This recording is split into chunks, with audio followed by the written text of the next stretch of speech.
Hey, how's it going? Josh here, and welcome to episode 13 of Tech with Josh. In this episode, we'll talk about AR and VR. Let's begin. Prior to recording this a week ago, Apple announced their new Vision Pro headset. So, what better topic than to talk about augmented reality and virtual reality? That's what AR and VR stands for. Virtual reality's nothing new. Why do I say that? Well, if you had a Samsung Galaxy way back when, for the Galaxy Note, they had a virtual reality glasses that you could buy for $100. You just plug in your phone. This was back in the day with the Note 4 and 5 era. Plug in your phone, and you can use virtual reality on the phone. I remember my friend showed me it, and it was cool. I even bought one because I had a Note 5, and it worked great for cool things like watching movies side by side, videos. So the way it worked is it cut your phone screen in half. So on the left side, you have the video. Then on the right side, you have the video. And when your eyes view them, it will work as virtual reality. It made you feel like you were there in there. And also, they had apps that made it seem like you were on a roller coaster, things like that. And in the Samsung Experience Store in Manhattan, the Experience Center, they had rides for the virtual reality. They had one that made it feel like you're in the cockpit of a space shuttle going through asteroid fields. They had another one that was a roller coaster. Pretty fun stuff. And Google had something called Cardboard that you can get a kit for like $20, and then you build it yourself and put your phone in, download the Google Cardboard app for Android. As you can probably tell, I've been saying Android phones because Apple really hasn't had anything like that.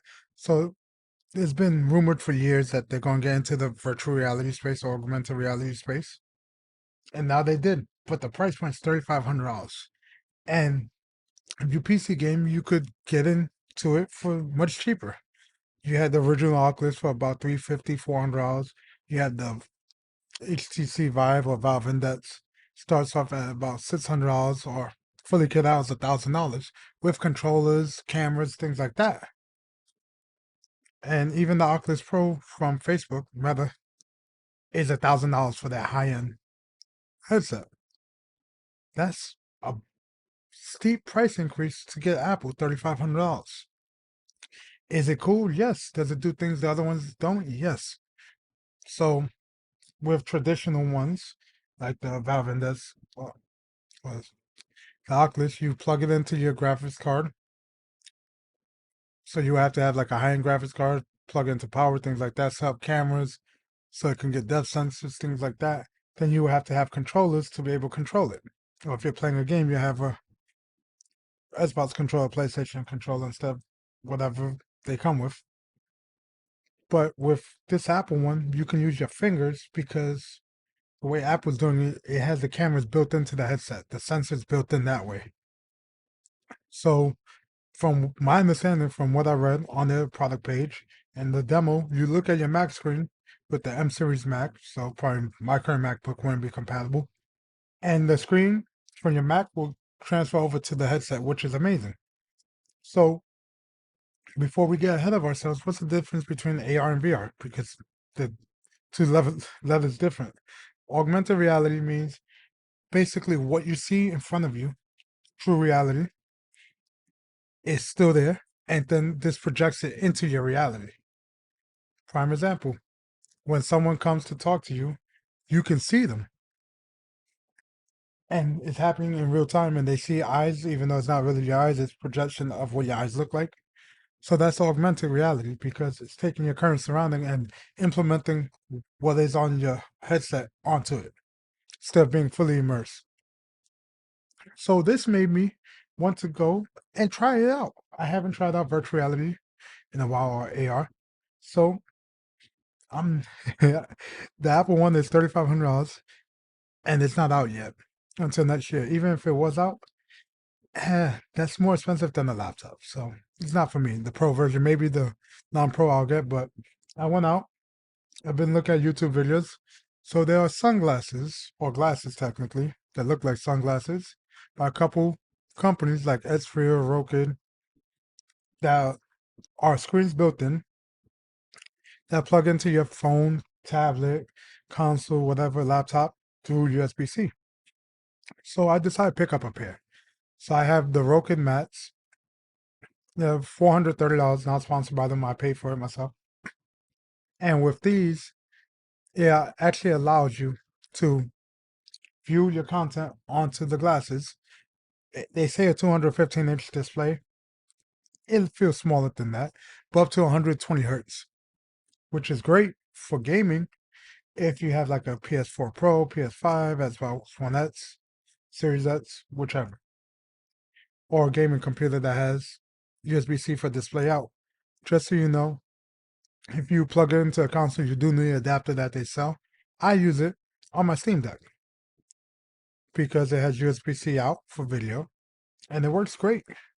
I'm not going to get 120 hertz or FPS to make use of the 120 hertz, but guess what? The color's nice, and it's surreal to play a game while talking to people like it's normal and have the screen projected in front of me like a projector. That's literally what it feels like. But it's my own thing, and it has speakers by your ears. So technically, you don't even have to wear headphones unless you're on the bus or train, things like that. But if you're in your living room and you don't want to bother everybody else by playing your game in front of them, you just, play it like that. Or I hook up to my iPad because it has USB-C out. And with that, I can watch my Netflix, Hulu, YouTube, whatever. It functions as an external display. Or if I wanted to, while I'm recording this podcast, I can have it up on the glasses. I don't have a second monitor, things like that. So it's pretty cool. The only downside, price, $430 is a bit steep. In a few years, they'll probably go less. Also, compatibility. It's not compatible with every single Android phone because it has to be enabled by the manufacturer. So like Samsung, they have that, so they can do it. Whereas something like a Pixel can't because Google never enabled this function. Another thing is, I have iPhone. Apple ecosystem, as you probably know if you listen to my shows. Other than my gaming PC, my work laptop, everything is Apple I own.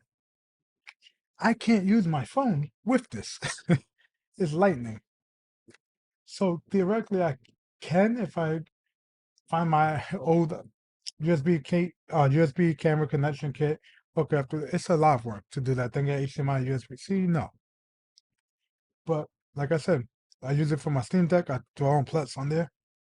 Can watch anything on my media server in the glasses. Works great. Same thing with my iPad. Works great. But what's the real use of AR and VR?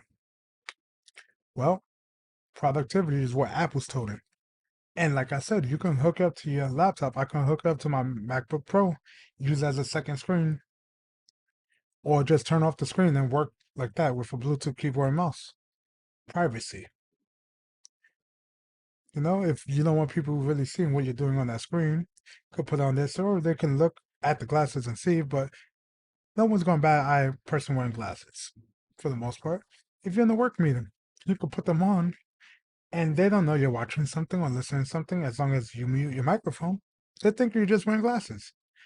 They ask, hey, yeah, I just got these. They're cool. I want to just wear them. You know? But it's just a cool factor. Should everyone go jump on this? No. Is that fad? Kind of. But it's cool. It's cool tech.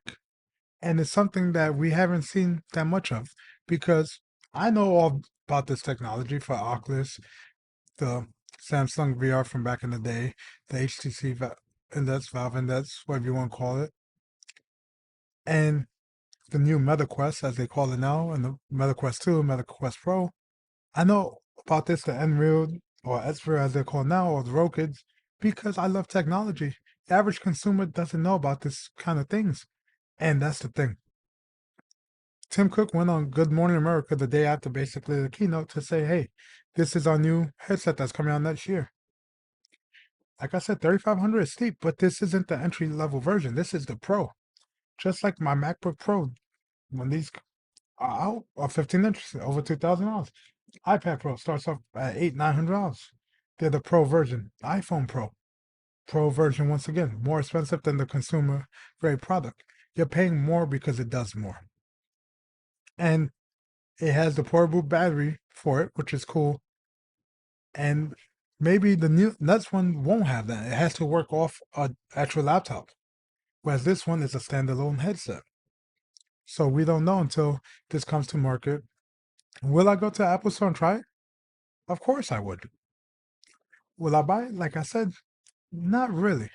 $3,500. I can use that money elsewhere.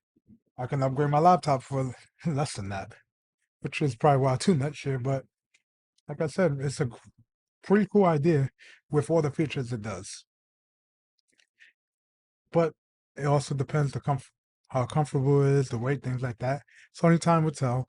Will this be a flop? Hopefully not. I want it to actually have some decent adaptation because I want more versions to come out that are more consumer friendly price wise and features. But that's it for this episode of Tech with Josh.